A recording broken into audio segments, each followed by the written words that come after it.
Hi guys, Aaron Dorr here with the Missouri Firearms Coalition with a second video, a new video coming out on Senate District number 3, SD3, covering Reynolds, Washington, Jefferson, St. Genevieve, and St. Francis counties. This area over here, southeast edge of Missouri, down on the bottom side of St. Louis and points south from there.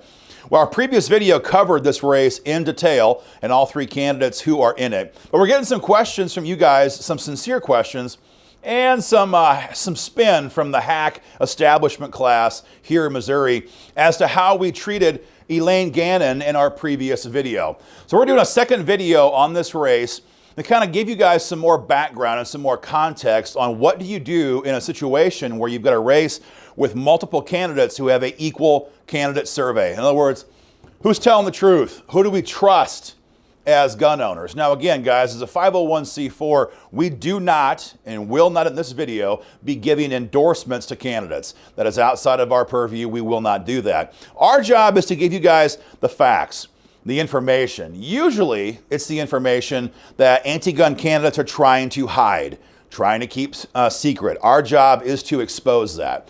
Now in this case, as I mentioned, we have two candidates who've surveyed pro-gun. You got Joshua Barrett, combat veteran, first time running for office, surveyed 100%.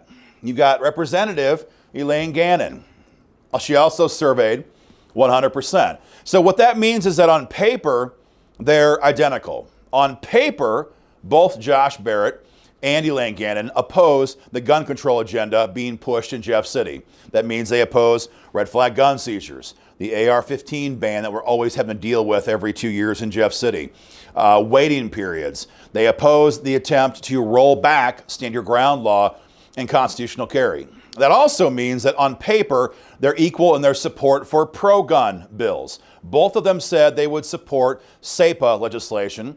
That's a big bill we had this year, which would roll back or nullify, rather, federal gun control should that come here to Missouri down the road.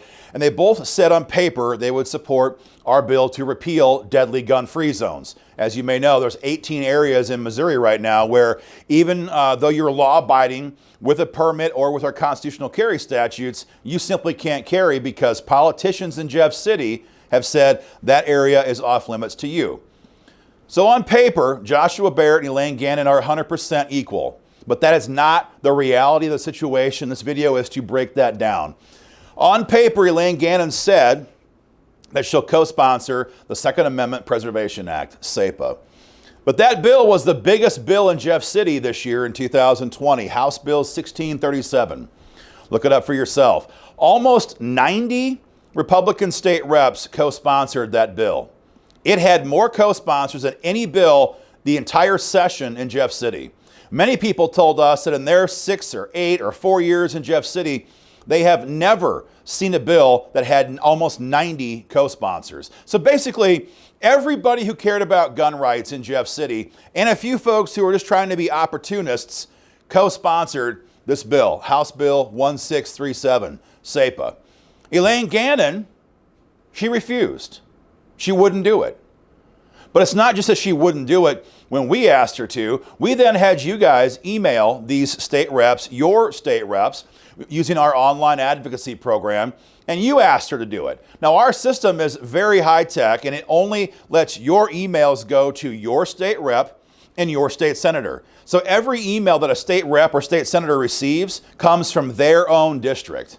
In Elaine Gannon's case, 881 people, 881 Missourians, every one of them from her House district emailed in and said, we want you to support this bill, House Bill 1637. 881. She still refused. Now, she also says in her survey right now she would support legislation to repeal deadly gun-free zones.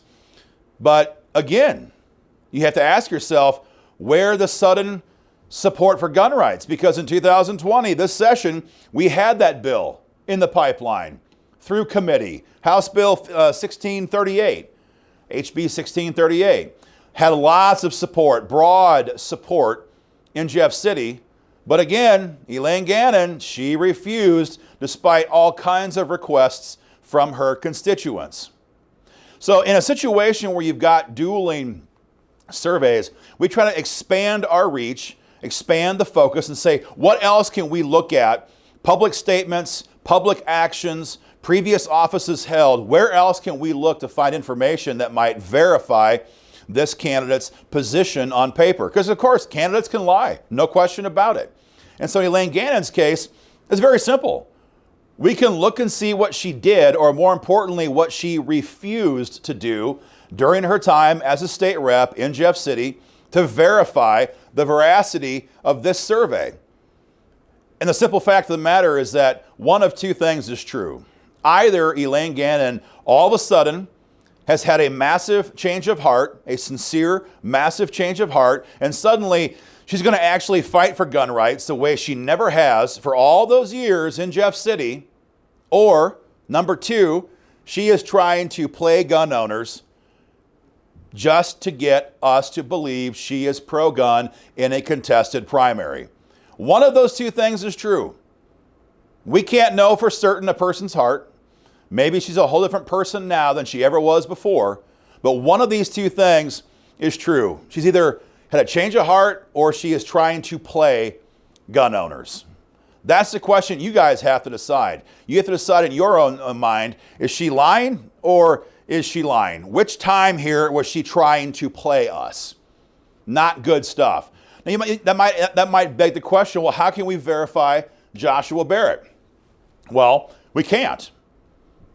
But we can certainly give him the credit, the benefit of the doubt that his signed survey would earn him, as we've always done for everybody who has signed our survey 100%. Until we can prove to you that he's lying about something, we're going to take him at his word.